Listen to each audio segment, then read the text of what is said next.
ஊழலுக்கு எதிரானவர்கள் ஊழலை அழிப்போம், ஊழல் செய்தவர்களை சிறையில் அடைப்போம் என்றெல்லாம் சொன்னவர்கள் இப்போது தாங்களும் ஊழல்வாதிகளாக மாறியிருக்கிறார்களா என்ற கேள்வி நாட்டு மக்களிடையே எழுந்திருக்கிறது. அவர்கள் தேர்தல் காலங்களில் குறிப்பிட்டார்கள், தாங்கள் சாதாரண போக்குவரத்தில் தங்களுடைய அமைச்சர்கள் செல்வார்கள் போன்ற அடிப்படையில் தான் அவர்களுடைய கருத்துக்கள் இருந்தது. ஆனால் ஆட்சி பீடம் ஏறியதன் பின்னர் அவர்களும் அதிநவீன சொகுசு வாகனங்களிலேயே பயணிக்கின்றார்கள். அடிநாதம் என்பது ஊழலுக்கு எதிரானவர்களாக செயல்படுவோம். ஊழல் என்பது வெறுமனை நிதிபூர்வமான ஊழல் மாத்திரமல்ல, சொன்ன வார்த்தைகளில் இருந்து மீறுவது, கொள்கை ரீதியாக மாறுபடுவது, அதிகார துஷ்பிரயோகங்களை மேற்கொள்வது எல்லாமே ஒரு வகையான ஊழல் தான் என்று சொல்லலாம். தற்பொழுது இந்த எண்ணெய் விலையேற்றம் அல்லது அதே போன்று எரிவாயுகள் விலையேற்றம், மின்சாரத்தினுடைய விலையேற்றம் என்பன மிகப்பெரிய அளவு அது இலங்கை சார்ந்த விடயம் இல்லை. அது மத்திய கிழக்குடன் தொடர்பட்டதென பார்க்கப்பட்டாலும் இந்த அரசாங்கம் மிகப்பெரிய அளவில் விமர்சனத்துக்கு உள்ளாகின்ற விடயங்கள் இடம்பெறுகின்றது. நீங்கள் கைது செய்யலாம், உங்களுடைய கைதுகள் தண்டனையை நோக்கி நகருமா என்பது தான் கேள்வி. கைது செய்வது என்பது ஒரு வர்க்கத்தை திருப்திப்படுத்துவதற்கானதாக கூட இருக்கலாம்.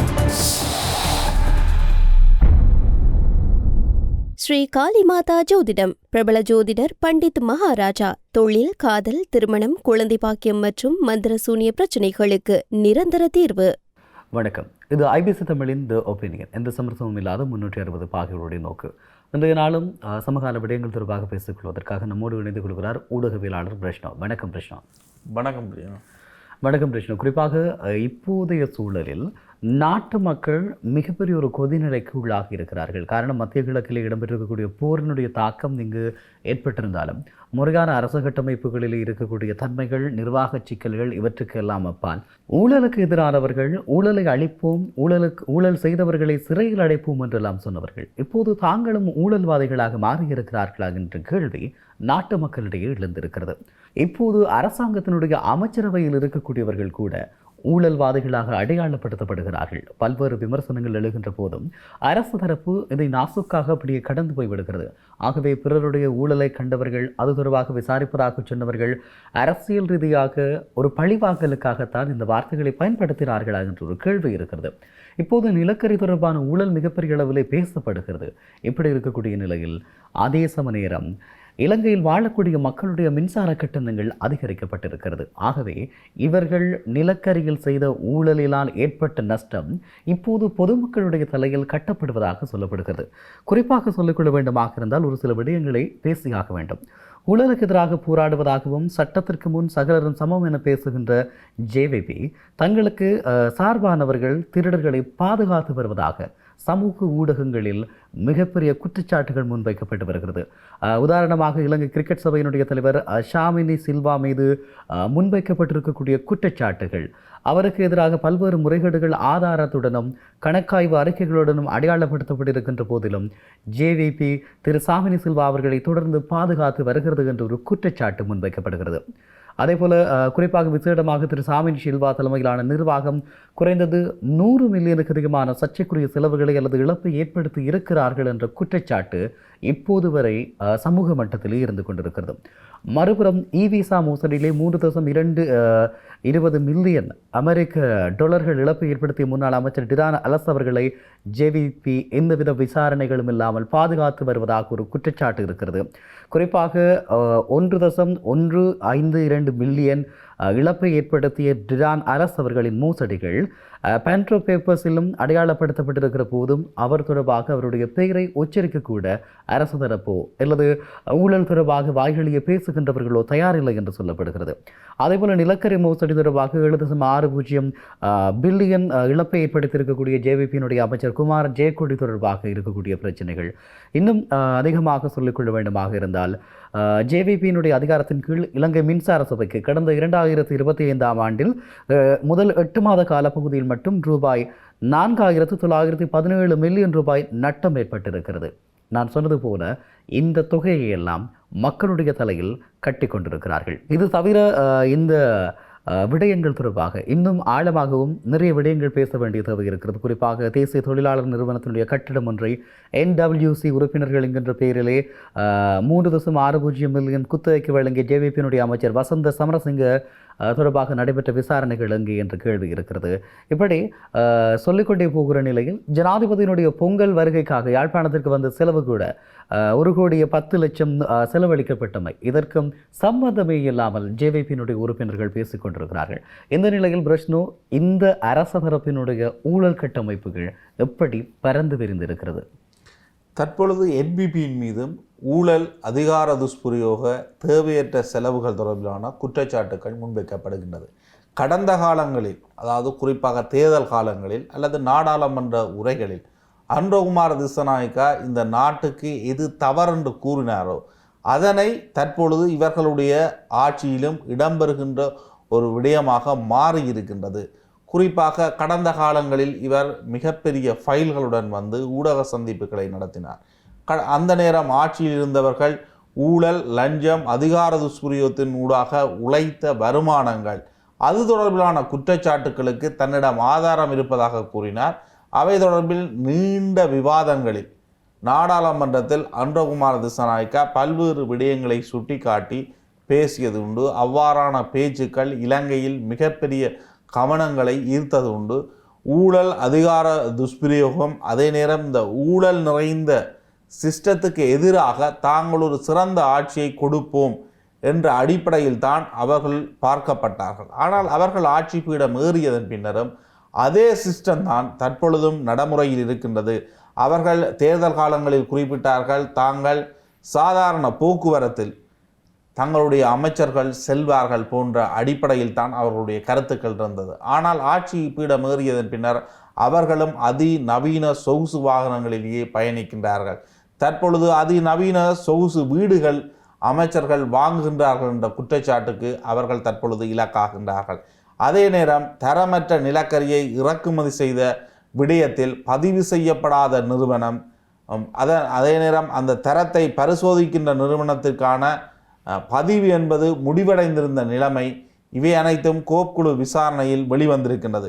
ஆகவே இவ்வாறான குற்றச்சாட்டுகள் என்பது என்பிபிக்கும் ஜேவிபிக்கும் மிகப்பெரிய கரையை தற்பொழுதைய காலத்தில் உருவாக்கியிருக்கின்றது. இதன் காரணமாக தற்பொழுது அமைச்சரவையில் இருக்கின்றவர்களுக்கும் ஜனாதிபதிக்கும் அதே நேரம் ஜேவிபியின் புலவத்தைக்கும் இடையில் மிகப்பெரிய முரண்பாடு ஒன்று தோற்றம் பெற்றிருப்பதாகவும் கூறப்படுகின்றது.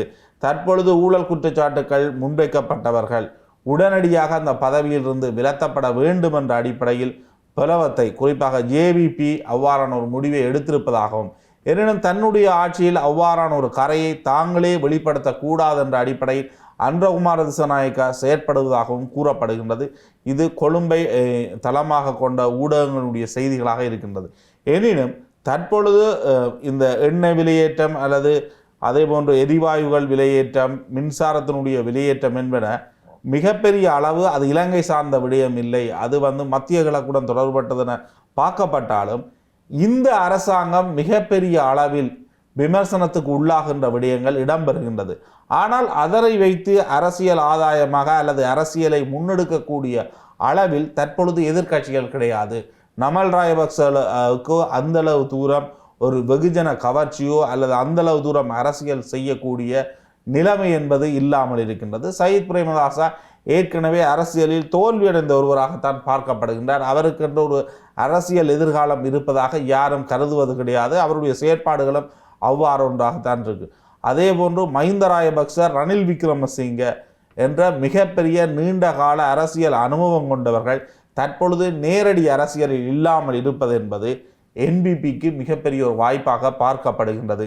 எனினும் இவர்களிடம் பெரிய மாற்றம் ஒன்று இருக்கின்றது. ஆனால் அந்த மாற்றம் என்பது ஊழல், அதிகார துஷ்பிரயோகம் தொடர்பில் மிகப்பெரிய சர்ச்சைகளை உருவாக்கி இருக்கின்றது. இவர்களுடைய அமைச்சரவையில் இருப்பவர்கள், இவர்களுடன் இணைந்து செயற்படுகின்றவர்கள் தற்பொழுது அந்த குற்றச்சாட்டுகளுக்கு இலக்காகின்றார்கள். இவர்களுடன் சிநேகதபூர உறவில் இருக்கக்கூடிய முன்னாள் அமைச்சர்கள் மீது அந்த குற்றச்சாட்டுகள் விசாரிக்கப்படவில்லை என்ற அடிப்படைகள் இருக்கின்றன. குறிப்பாக திரான் அலஸ் மீது பல்வேறு குற்றச்சாட்டுகள் இருக்கின்றன. அவர் பி குளோபலுடன் மேற்கொண்ட உடன்படிக்கைகளாக இருக்கலாம், அந்த இ விசா வழங்குகின்ற நடைமுறைகளில் ஏற்பட்ட பிரச்சனைகளாக இருக்கலாம், அவை அனைத்தையும் முழுமையாக இடைநிறுத்தி வைத்திருக்கின்றது இந்த அரசாங்கம். அதே நேரம் மஹிந்த ராயபக்ச முன்னாள் அமைச்சர்கள் மீது முன்வைக்கப்பட்ட குற்றச்சாட்டுகள் அனைத்தும் போலியானவையா, ஏன் வெளிநாடுகளின் அவர்களிடம் படம் இருக்கின்றது என கூறப்பட்டது. அர்ஜுன் மகேந்திரனுடைய விடயம் பேசப்பட்டது. ஆனால் தற்பொழுது எந்த ஒரு விடயத்தையும் அரசாங்கம் மிகப்பெரிய அளவு முன்னெடுக்கவில்லை. வளமையான ஆட்சிகளின் ஒன்றாகத்தான் என்பிபியினுடைய ஆட்சி மாறி வருகின்றது. மிகப்பெரிய ஊடக பலம் இவர்களுக்கு உண்டு. அதனை பல்வேறு ஊடக நிறுவனங்களின் ஊடாகவும் பல்வேறு சமூக வலைத்தளங்களின் ஊடாகவும் இவர்கள் அதனை மேற்கொண்டாலும் ஒரு கட்டத்துக்கு அப்பால் மக்கள் வெறுப்படைகின்ற ஒரு நிலைமை ஏற்படுகின்ற பொழுது இந்த தூக்கி வைத்திருக்கின்ற முழு பிம்பங்களும் உடைய போகின்றது என்பதுதான் உண்மை. ஆனால் இதனை சரியாக புரிந்து கொண்டு இவர்கள் மக்களுக்கு எது சரி என்ற அடிப்படையில் ஒரு மக்களுக்கான ஆட்சியை முன்னெடுக்காமல் இருப்பார்களானால் இவர்களும் கடந்த காலங்களில் மஹிந்த ராஜபக்சவனுடைய ஆட்சி எவ்வாறு கொண்டாடப்பட்டது, தென்னிலங்கையினால் பின்னர் எவ்வாறு அவர்களுடைய குடும்பங்கள் அடித்து விரட்டப்பட்டது போன்ற சம்பவங்களுக்கு ஒப்பான நிகழ்வுகளை இவர்களுக்கு மிகப்பெரிய ஒரு பாடமாக இருக்க வேண்டும். இவர்களுடைய ஆட்சியும் அப்படி நடப்பதற்கு அல்லது இவர்கள் மக்களால் தூக்கி எறிவதற்கு நீண்ட காலம் எடுக்காது என்பதை இவர்கள் உணர வேண்டும். ஏனெனில் இவர்களுடைய எதிர்ப்பு என்பது நேரடியாக ரணில் விக்ரமசிங்க மஹிந்த ராஜபக்சவனுடைய வளர்ப்பாக அல்லது அவர்களுடைய அரசியல் ரீதியாக வெற்றியாகத்தான் பார்க்கப்படும். இவர்கள் முன்வைத்த அனைத்து குற்றச்சாட்டுகளும் நிரூபிக்கப்பட முடியாமல் அல்லது கைது செய்யப்பட முடியாமல் செல்வார்களானால் அவர்கள் அரசியல் ரீதியில் மிகப்பெரிய ஒரு வெற்றியை அல்லது வளர்ச்சியை அடைவார்கள். அதன் பின்னர்கள் அவர்கள் மீது இதுவரை காலமும் முன்வைக்கப்பட்ட குற்றச்சாட்டுகளில் இருந்து அவர்கள் முழுமையாக வெளியேறுவார்கள். ஆகவே இலங்கையில் ஊழல் இல்லையா என்ற ஒரு நிலை எதிர்காலத்தில் ஏற்படுவதற்கு வாய்ப்பு இருக்கின்றது. தற்பொழுது இருக்கின்ற அரசியல்வாதிகளில் மிகப்பெரிய நம்பிக்கை மக்களுக்கு கிடையாது. என்பிபியினுடைய அலை அல்லது அனுரவினுடைய அலை என்பதே இந்த ஊழலுக்கும் அதிகார துஷ்பிரயோகத்துக்கும் எதிரான ஒன்றுதான். பாட்டாளி வர்க்கத்தினுடைய ஒரு தோழர்களாக இவர்கள் பார்க்கப்பட்டார்கள். ஆனால் தற்பொழுது இவர்கள் வியாபாரிகளினுடைய தோழர்களாக மாறி இருக்கின்றார்கள் என்ற விமர்சனம் மிகப்பெரிய அளவில் இருக்கின்றது. அதே நேரம் இது அரசியல் ரீதியாக கருத்து சுதந்திரம் ரீதியாக பயங்கரவாத தடை சட்டத்துக்கு எதிராக போராடியவர்கள், அதே நேரம் நிகழ்நிலை காப்பு சட்டத்துக்கு எதிராக முன்னின்று போராடியவர்கள். ஆனால் தற்பொழுது இவர்களுடைய நிலைப்பாடு என்ன? அதே நேரம் இந்த நாட்டினுடைய மக்களின் உரிமைகள் சார்ந்து மக்களுக்குடைய பிரச்சனைகள் சார்ந்து மிக அதிக அளவு போராட்டங்களை முன்னெடுத்தவர்கள், போலீசாருடன் அது சார்ந்த விடயங்களில் பிரச்சனைப்பட்டவர்கள் ஜேவிபியினர். தற்பொழுது மக்களினுடைய போராட்டங்களுக்கு போலீசார் நீதிமன்றங்களின் ஊடாக தடை உத்தரவுகளை பெற்றுக்கொள்வதற்கு இவர்களுடைய அரசாங்கம் அனுமதி அளிக்கின்றது. ஆகவே இந்த விவகாரங்களில் எல்லாம் ஆட்சிக்கு பீடம் வந்ததன் பின்னர் ஆட்சியில் இருப்பவர்கள் தங்களுடைய ஆட்சியை பாதுகாப்பதற்காகத்தான் எந்த விதமான முடிவுகளையும் எடுப்பார்கள் என்பதில் இவர்களும் கடந்த கால ஆட்சியாளர்களுடன் ஒத்து போகின்றார்கள் என்பது மிக வெளிப்படையாக தெரிகின்றது. ஆனால் இவர்கள் இதனை சரியாக புரிந்து கொள்ளவில்லை என்றால் மீண்டும் ஒரு முறை இவர்கள் ஆட்சியிடம் ஏறுவது என்பது ஒரு பகல் கனவாக மாறுவதற்கு தான் வாய்ப்புகள் அதிகம். நிச்சயமாக பிரச்சனை நீங்கள் குறிப்பிடுகின்ற அந்த விடயம்தான். அதாவது இவர்கள் கோப்புகளை காட்டி ஆட்சிப்படம் அறியவர்கள். இவர்களுடைய ஆட்சியினுடைய அடிநாதமாக இருந்தது ஊழலுக்கு எதிராக செயற்படுவோம் என்பது. இந்த நிலையில் இன்று யாருக்கு எதிரான ஊழலை இவர்கள் பேசியிருக்கிறார்கள்? இவர்களுடைய இந்த வழக்குகள் எது தண்டனையை நோக்கி நகர்ந்திருக்கிறது? இப்படியான நிறைய கேள்விகள் இருக்கிறது. நீங்கள் கைது செய்யலாம், உங்களுடைய கைதுகள் தண்டனையை நோக்கி நகருமா என்பது தான் கேள்வி. கைது செய்வது என்பது ஒரு வர்க்கத்தை திருப்திப்படுத்துவதற்கானதாக கூட இருக்கலாம். இப்போது குறிப்பாக மிகப்பெரிய ஊழல்வாதிகளாக இந்த நாட்டை அடையாளப்படுத்தியவர்கள், இந்த நாடு திவாலாக சொல்லப்பட்டது, இந்த நாட்டினுடைய மக்கள் காலிமுகத்திலே ஒன்று கூடி மிகப்பெரிய புரட்சியை மேற்கொண்டார்கள். ஆகவே மிக தெளிவாக இலங்கையினுடைய உயர்நீதிமன்றம் கூட இந்த நாடு திவாலானதற்கான காரணம் இவர்கள்தான் என்று குறிப்பிட்டிருந்தது. ஆனால் அவர்களுக்கு எதிராக கை வைப்பதற்கு இந்த அரசு தரப்புக்கு இயலாமல் இருக்கிறது அல்லது திராணி இல்லை என்று சொல்லலாம். ஆகவே எதிர்த்தரப்பு மட்டுமல்ல, தற்பொழுது ஆட்சியில் இருக்கின்ற அமைச்சர் ஒருவர் மேல் நீதிமன்றத்தினால் பிணை அளிக்கப்பட்டிருக்கின்றார். அவர் மீது தற்பொழுது அரசாங்கம் ஒரு சுயாதீன விசாரணையை முன்னெடுக்குமா, நீதிமன்றத்துக்கு சுயாதீனமான சாட்சிகளை கொண்டு செல்லுமா என்பது மிகப்பெரிய ஒரு கேள்வி. ஏன் அமைச்சரவையில் மேல் நீதிமன்றத்தினால் பிணை அளிக்கப்பட்ட ஒருவர் இருக்க வேண்டும்? குற்றமற்றவர்கள், குற்றச்சாட்டுக்களை எதிர்நோக்காதவர்கள் ஏன் அமைச்சர்களாக இருக்கக்கூடாது? இதுதானே இவர்களுடைய இதுவரை காலமும் மேற்கொண்ட அரசியல் அல்லது அவர்கள் பேசி வந்த அரசியல். அதிலிருந்து ஏன் மாறுகின்றார்கள்? இவர்கள் கலாநிதி பட்டங்களை கூட மிகச்சரியாக பயன்படுத்தவில்லை. தற்பொழுது அந்த கட்சியைச் சேர்ந்தவர்களை கூறுகின்றார்கள் முன்னாள் சபாநாயகருக்கு கலாநிதி பட்டம் இல்லை என்று. ஏன் அந்த அளவு தூரம் ஒரு போலியான பிம்பத்தை முன்வைத்து அரசியலில் ஆட்சியை கைப்பற்றினார்கள்? இவை அனைத்தும் ஒரு காலத்தில் இவர்களுக்கு எதிராக திரும்பும். தற்பொழுது கட்டமைக்கப்பட்ட அந்த முழுமையான கட்டமைப்பும் ஒரு போலி பிம்பம் என்று தெரிய வருகின்ற பொழுது மக்கள் மிக மோசமான தண்டனை ஒன்றை இவர்களுக்கு கொடுப்பார்கள். இவர்கள் எந்த ஒரு விடயத்திலும் தொலைநூறு பார்வை இவர்களிடம் கிடையாது. இவர்களுடைய அமைச்சர்கள் எந்த விடயத்தில் மக்களுடன் இணைந்து செயற்பட்டிருக்கின்றார்கள் என்பது மிகப்பெரிய ஒரு கேள்வியாக இருக்கின்றது இல்லையா? நிச்சயமாக. அதாவது இவர்கள் நீங்கள் குறிப்பிட்டது போலதான் இவர்களுடைய அடிநாதம் என்பது ஊழலுக்கு எதிரானவர்களாக செயற்படுவோம். ஊழல் என்பது வெறுமனே நிதி தொடர்பான ஊழல் மாத்திரமல்ல, சொன்ன வார்த்தைகளில் இருந்து மீறுவது, கொள்கை ரீதியாக மாறுபடுவது, அதிகார துஷ்பிரயோகங்களை மேற்கொள்வது எல்லாமே ஒரு வகையான ஊழல் தான் என்று சொல்லலாம். ஆகவே தங்களுக்கு மக்கள் நம்பி அளித்த பொறுப்புகளை மீறி செயற்படுகின்ற இந்த நிலைமை இன்று உங்களுடைய அமைச்சர் நிலக்கரி ஊழலிலே இருக்கிறார், உங்களுடைய அமைச்சர் சொகுசு பங்களாவிலே இருப்பதாக பிடிபட்டிருக்கிறார். இன்னும் சொல்லிக்கொள்ள வேண்டுமாக இருந்தால் உங்களுடைய அமைச்சர்கள், உங்களுடைய செயற்பாட்டாளர்கள் முற்றிலுமாக மாறிவிட்டார்கள். அதிகார கதிரைக்கு ஏறுவதற்கு முன்பதாக ஒரு நிலைப்பாடு, இப்போது ஒரு நிலைப்பாடு என்று இருக்கிற போதும் இல்லை, நாங்கள் பழைய பிம்பங்களை வைத்தே ஆட்சியை மேற்கொள்வோம், எங்களுடைய மூளை செலவை செய்யப்பட்ட மந்தைகளை வைத்தே நாங்கள் எங்களுடைய பிரபல்யத்தை நாங்கள் வெளிப்படுத்துவோம் என்கின்ற நிலைப்பாடு எவ்வளவு நாளைக்கு நீளும் என்று தெரியவில்லை. ஒரு சிலர் மிக மோசமாக மூளை செலவை செய்யப்பட்டவர்களாக இந்த ஆளுகின்ற தரப்புக்கு ஆதரவாக பேசிக்கொண்டாலும் உண்மையில் சுயாதீனமான மக்களுடைய பார்வையில் இது மிகப்பெரிய அளவிலே தெளிவுபட்டு விட்டது. ஒரு விடயத்தை மிக தெளிவாக சொல்லிக் கொள்ளலாம். இவர்கள் நிறைவேற்ற அதிகார ஜனாதிபதி முறையை இல்லாது செய்வதற்காக தொடர்ச்சியாக போராடியவர்கள், வலியுறுத்தியவர்கள், நாங்கள் செய்வோம் என்று வந்தவர்கள் இன்று அது தொடர்பாக நினைத்து கூட பார்க்கவில்லை. நீங்கள் குறிப்பிட்டது போல பயங்கரவாத தடை சட்டம், இப்படி தொடர்கின்ற ஒவ்வொரு விடயங்களும், ஈஸ்டர் தாக்குதலுக்கு எதிராக பேசி இருக்கக்கூடியவர்கள், இது தொடர்பான குற்றவாளிகளை கைது செய்வோம் என்று சொன்னவர்கள், அந்த ஈஸ்டர் குண்டு தாக்குதல் இடம்பெற்றிருக்கக்கூடிய காலப்பகுதியில் கிழக்கு மாகாணத்துக்கு பொறுப்பான இராணுவ தளபதி, இப்போது இவர்களுடைய பிரதி பாதுகாப்பு அமைச்சர், ஆனால் அவருக்கு எதிராக இந்த விசாரணையும் இடம்பெறவில்லை. இலங்கையில் மிக மோசமான குற்றங்களை செய்ததாக அடையாளப்படுத்தப்பட்டிருக்கக்கூடிய இராணுவ தளப்பு அல்லது தளபதிகள், குற்றவாளிகளாக அடையாளப்படுத்தப்பட்டவர்கள், இவர்களையெல்லாம் அரசு பாதுகாத்து கொண்டு இருக்கிறது. வசந்த கர்நாகுட போன்ற சர்வதேச அளவிலே குற்றவாளிகளாக அடையாளப்படுத்தப்பட்டவர்களை கூட இன்று அரசு உயர் மரியாதையோடு வைத்திருக்கிறது. செம்மணி குற்றவாளிகள் சுதந்திரமாக நடமாடுகிறார்கள், அவர்கள் உயர் பதவிகளில் இருக்கிறார்கள். ஆகவே இந்த ஊழல் என்கின்ற விடயத்தில் பல்வேறு கோணங்களில் இருக்கக்கூடிய எல்லோரையுமே பாதுகாக்கின்ற இந்த அரசு ஒரு சிலரை மாத்திரம் தங்களுடைய பழைய பகைகளை வைத்துக்கொண்டு கைது செய்து ஒரு நாடகமாடி மீண்டும் அவர்களை விடுதலை செய்துவிட்டது என்பதுதான் மறுக்க முடியாத ஒரு யதார்த்தத்தினுடைய வெளிப்பாடாகும். உங்களுக்கு தெரியும், ரணில் விக்ரமசிங்கே அவர்களுடைய கைது, இந்த நாட்டிலே மிகப்பெரிய ஊழல்கள் எல்லாம் இருக்கிறது. குறிப்பாக இந்த நாட்டை சூறையாடியவர்கள் இருக்கிறார்கள். இந்த நாட்டு மக்கள் வீதிக்கிறங்க வருவதற்கு மிக முக்கியமான காரணமானவர்கள் இருக்கிறார்கள். ஆனால் ஒரு பயண செலவு சம்பந்தமாக ரணில் விக்ரமசிங்கே கைது செய்யப்பட்டார், அதோடு விடப்பட்டது. அப்படியாக இருந்தால் ரணில் விக்ரமசிங்கே தொடர்பாக மிகப்பெரிய வழக்கு இருக்கிறது. அதாவது பிணைமுறை வழக்கிற்கு ஆதரவாக இருந்திருக்கக்கூடியவர், அர்ஜுன் மகேந்திரனுக்கு ஆதரவாக இருந்திருக்கக்கூடியவர்.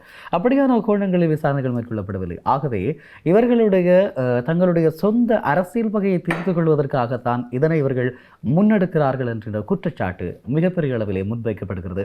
ஆகவே ஆட்சிதான் மாறி இருக்கிறது, காட்சி மாறவில்லை என்ற ஒரு முடிவோடு நாங்கள் நிகழ்ச்சியை நிறைவு செய்து கொள்ளலாம். நன்றி கிருஷ்ணா. நன்றி, வணக்கம். நன்றி நேயர்களே. இன்றைய நாளில் பேசியிருக்கிறோம் ஆளுகின்ற அரச தரப்பு ஊழலுக்கு எதிரானவர்கள் என்று சொல்லிக் கொண்டாலும் இவர்களுடைய ஊழலுக்கு எதிரான செயற்பாடுகள் எப்படி இருக்கிறது, இவர்களுக்குள்ளே இருந்து ஊழல் செய்கின்றவர்களுக்கு இவர்கள் என்ன தீர்வுகளை முன்வைத்திருக்கிறார்கள், இந்த விடயங்கள் தொடர்பாக எல்லாம் பேசியிருக்கிறோம். மற்றொரு காணொலியில் உங்கள் அனைவரையும் சந்திக்கிறோம். வணக்கம்.